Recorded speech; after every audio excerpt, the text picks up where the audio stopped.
So we're back for step 5, which is feedback in our series about how Policy Express can help you successfully manage your policies. Now, feedback is important because it means that we can keep our policies up to date and policy owners can be aware of any changes which happen to those policies.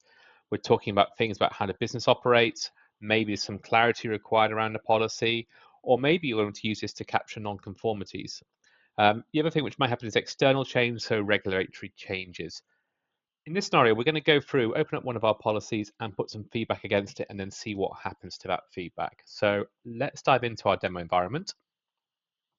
So I've come into our demo environment here, and my goal is to create some feedback around the environmental policy about the ambitions for B Corp. So let's click on the Policy Hub, and we're going to get a list of policies here. Now I'm looking for the environment one, so let me just type that in. There we go. And then as you can see here, this little give feedback link is next to every single search result. So I can click on that. And it's going to fire up a little power up here, which allows us to view the document on the right-hand side and put our feedback on the left-hand side. So let's just put some feedback here. Clarification. What is the impact of B Corp? Does this need updating?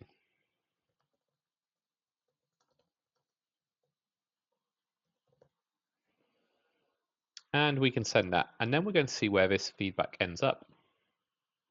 Perfect. So that's gone off now. So I'm in my mailbox here, and I am the owner of the environmental policy as it happens. So I've now got a link which has come through saying this is what's been asked.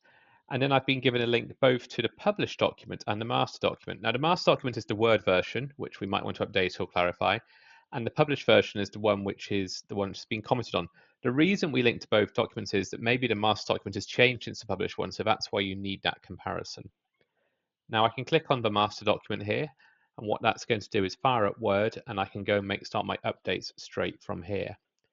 Now, it might also be that you want to view all feedback which is assigned to you as part of a review process. So let's go and have a look at that as well. So to find the feedback, I just need to go up here and then click on My Feedback. What that's going to do is produce that list of feedback for any document that I own and who it was raised by and what feedback has been given. So I can then go through and address this feedback, and then once complete, I can mark it as complete. So I can work through each of my feedbacks that way. And that completes the feedback cycle. To summarize what we've seen there, users can submit their feedback directly from within SharePoint without having to go into email.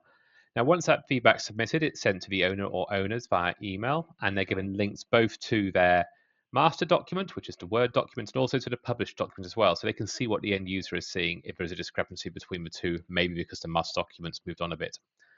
Also, when you get to that review process, or maybe you're getting multiple pieces of feedback, you can then get that consolidated view, seeing all your feedbacks in one place so you can work through them and check them off.